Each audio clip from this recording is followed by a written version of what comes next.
So what kind of things happened between the show Transformers Prime and when the Autobots and Decepticons left Cybertron? I mean, they didn't just go from Cybertron to Earth. In the second last chapter of the book of the Covenant of Primus, we get a short story of some of the Autobots' space adventures. Exodus is the name of the chapter, and that's the same name as the first novel, but actually this chapter is a summary of the second and third novel, Exiles and Retribution. It just adds in some new events. So to recap, Cybertron is an unsurvivable planet no longer producing the energon Transformers need to survive. Both sides leave and go into space chasing the Allspark, the vessel of Transformers' souls, and energon because they need food. When the Autobots travel through space from Cybertron, they get sent to a boiling hot planet suffering from their dying red sun. This is Velocitron, an abandoned Cybertronian colony with Transformers still living there. These people are in need of rescue because they have no spaceships, little energon, and wasted their resources on their passion of racing. Racing is all Velocitronians do, and would have done until death. Override is the leader of this planet, but a motorcycle transformer named Ransack would like to take her place. A Decepticon spy that came on the Autobot ship promotes the Decepticon cause to Ransack, so Ransack and his supporters become Decepticon sympathizers, while Override sides with Optimus and the Autobots. The political situation is tense on Velocitron, but before any fighting happens, everyone gathers for a big race. The Autobots try to impress the racers, and Optimus asks Silverbolt, a jet Autobot, to fly over the racers before they cross the finish line. The Velocitronians are surprised to see a jet, but they also find what the Autobots did to be a dick move to the rightful winner of the race, Blur. Optimus's chess wisdom, the matrix of leadership, gives him visions of something he needs to find on Velocitron and in space. Metal fragments to form a relic that he thinks will be the Star Saber. He finds one out on Velocitron and another in Blur's trophy. But as the Autobots are about to leave the planet, Ransack and his followers attack Override and her followers, so these people have their own civil war now. How great. Well, the Autobots just leave them to it because I guess they aren't equipped to deal with that. They go through another space bridge to find a wad of junk in space. You can't properly call it a planet, but it's Junkion. While the Autobots come here, Megatron makes a brief visit to Velocitron chasing the Ark, and he intimidates Ransack. Junkion's leader is Wreck-Gar, just like in the original show. While the Autobots are here, they figure out who the traitor hiding among them is. It's a shapeshifter disguised as Hound. Now actually this story claims that the traitor is Axer, but in Exiles it was Makeshift, the shapeshifter from Transformers Prime. This is clearly a mistake, and Axer is a different character in Exiles, a Decepticon who was living among the Junkions. Optimus follows the Matrix and goes through another portal to the Tomb of Solus Prime. It's like Avatar: The Last Airbender when the Avatar speaks with the past avatars within himself, but Optimus talks with Solus in the memories of the Matrix. And that talk is interrupted, so it's kind of pointless. She just told him to hurry on because there's danger, blah blah. Then a Cybertronian somehow just teleports in bearing another piece of Optimus's relic. The Covenant of Primus doesn't even mention Optimus getting the other pieces, lol, because it's a very patchy summary of Exiles. All these details we'll go over when I do this book next. But anyway, the relic isn't a sword but the Blades of Time.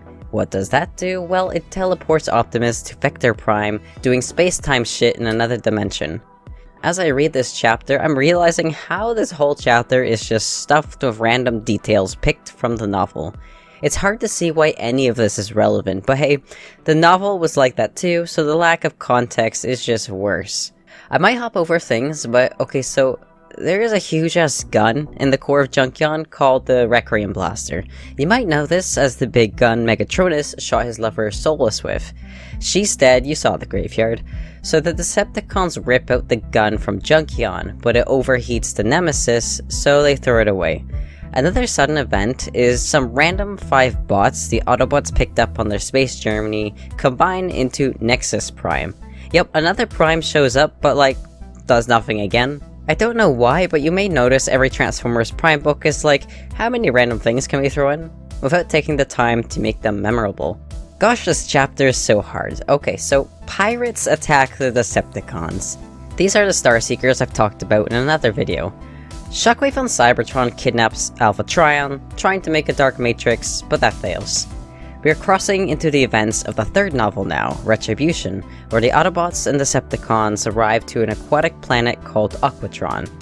Oops, this planet is controlled by the Quintessons, who once tried to enslave Transformers.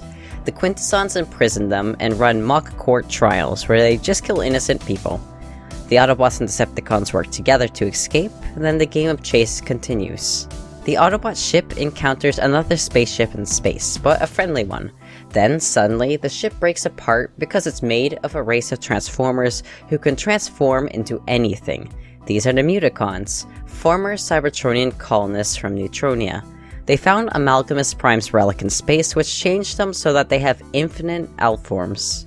The leader of the Muticons, Mercury, leads her people on a quest to find Amalgamus to return the relic and be changed back. The more the Muticons change and merge, the more they forget their individuality. Optimus can't help her, but Mercury will give them Energon if Optimus lets her merge with him and learn a new form. This is where the illogical line of Bulkhead calling that kinky happens, although their race doesn't even have sex. Looks like the author forgot the previous chapters of this book outlining how Transformers are created. Anyway, Mercury comes on board the Autobot ship and shakes hands with Optimus, and while doing that, she learns the history of the Cybertronian War through the Matrix. She bursts out laughing because she finds the Decepticons really funny when they claim peace through tyranny while being tyrannical themselves. She leaves after giving the Autobots Energon, and she tells the other Muticons about the war, and they also laugh. The chapter is then like, and then they had many adventures, but we're not going to talk about them. While back on Cybertron, Shockwave loses his power and his experiments and prisoners escape. RC and Cliffjumper escape just like in the Transformers Prime episode Out of the Past, and they rejoin Optimus's team off-planet. And you know what? That's it. That's the whole chapter summarized with the main details. All those minor details are pretty boring and irrelevant, and honestly, it was a task trying to summarize all these events in a relevant way.